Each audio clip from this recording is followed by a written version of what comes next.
I'm here to training. I'm obviously set to training.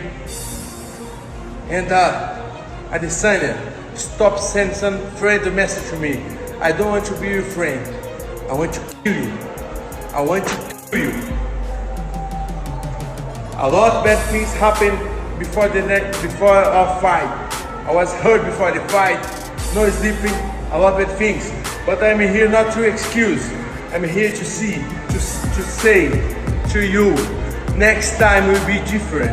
Eu vou te matar.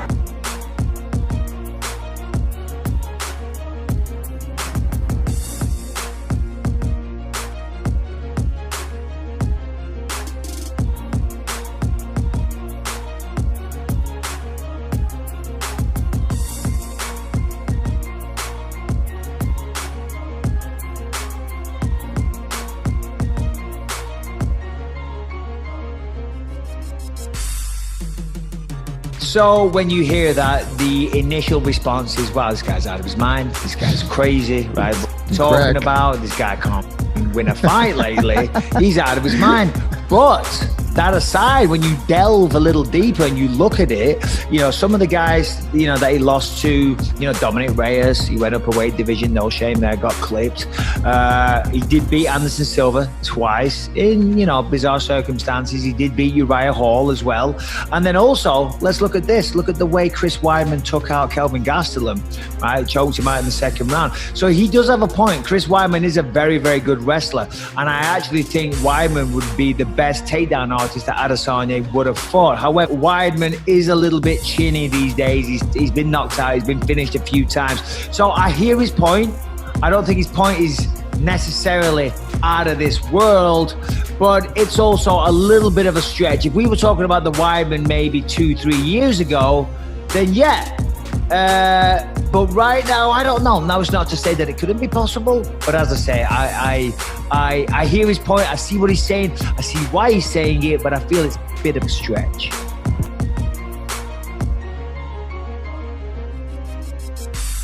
I've got one more thing, and by the way, that's great advice, Colby. Just one more thing on Woodley. You know, in the lead up to the fight, you obviously had a lot of war of words and bad blood, and it seems like you never pulled any punches. After the fight, though, a lot of people were saying that Woodley should retire. Dana White was saying that he should retire. What I found interesting is that you didn't say that, and you actually said he was a great champion and that he's earned the right to sort of choose whatever he does in his career. I'm just curious, why did you choose to do that? It seemed like it would have been very easy for you to just say, yep, retire, end his career there. You know, he's a former champion in the sport. You know, he's reached the highest of levels. You know, he just so happened to run into the greatest fighter in the world right now, Colby Chaos Covington. So, you know, I can't fault him for losing and getting finished by me. You know, he's still got fight left in him. You know, he can still knock out anybody in the world, still has a high pedigree. So, you know, I don't want to jump on that bandwagon too quick, and especially because he's only 38 years young. You know, you got guys like Daniel Cormier who are fighting until their mid-40s. You know, Randy Couture, Dan Henderson, some of these great American fighters that fought into the 40s. So if he wants to go in and cash in some paychecks, go do it, man. You got a great resume on your hands, but you know, you just got added to my resume. So you know, of course everybody's gonna try and downplay you and kick you while you're down, but you know, go get your money, brother. I wanted to sort of address something. Khamzat Chimaev is someone who's obviously been rising through the ranks, and he called out just about everybody in the division, including yourself. I'm just wondering if you saw that and what you've thought of him so far.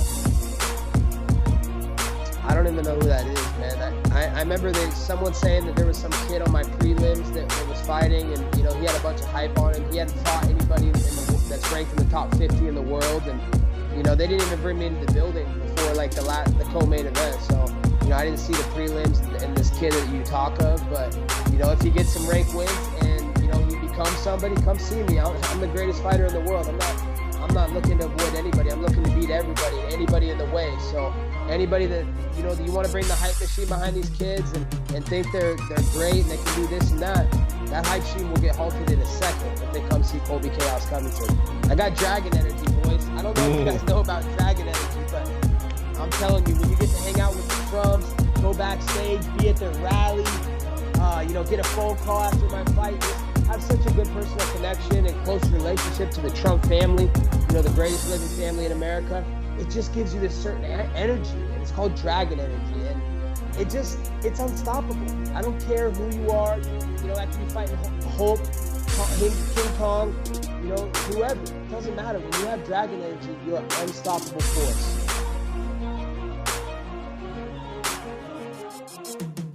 Stipe Miocic, he's the champion. You're the #1 contender. When are you and Stipe gonna dance?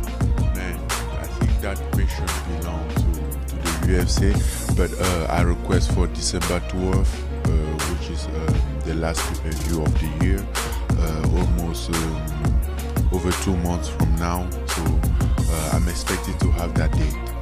Excellent. And that would certainly be yours if Stipe were to accept that and the UFC were to make that happen. Last time you guys fought, he was doing the wrestling. And he's not so excited to do this rematch with you because he expects it to be the wrestling type situation. What have you done to make sure that that wouldn't happen again? Work a lot on my game, and we'll get a better training camp, and that would definitely not happen again. You know, when I look back to that game, to that fight, I see a lot of opportunity that I could have if I was ready, if I was well prepared.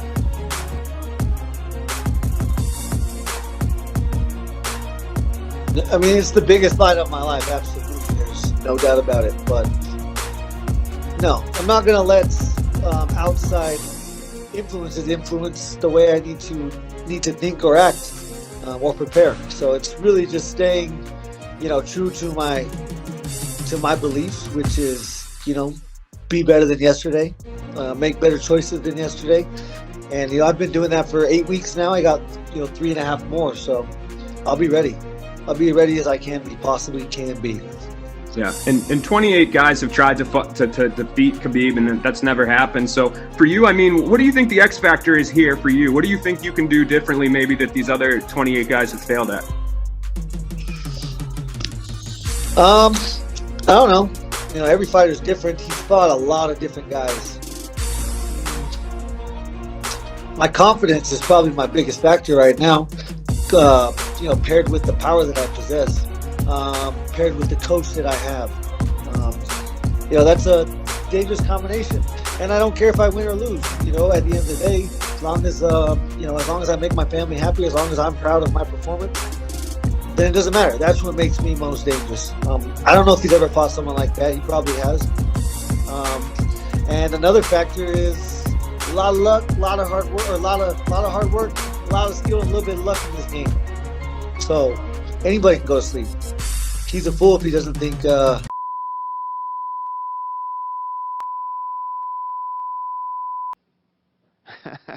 I don't give a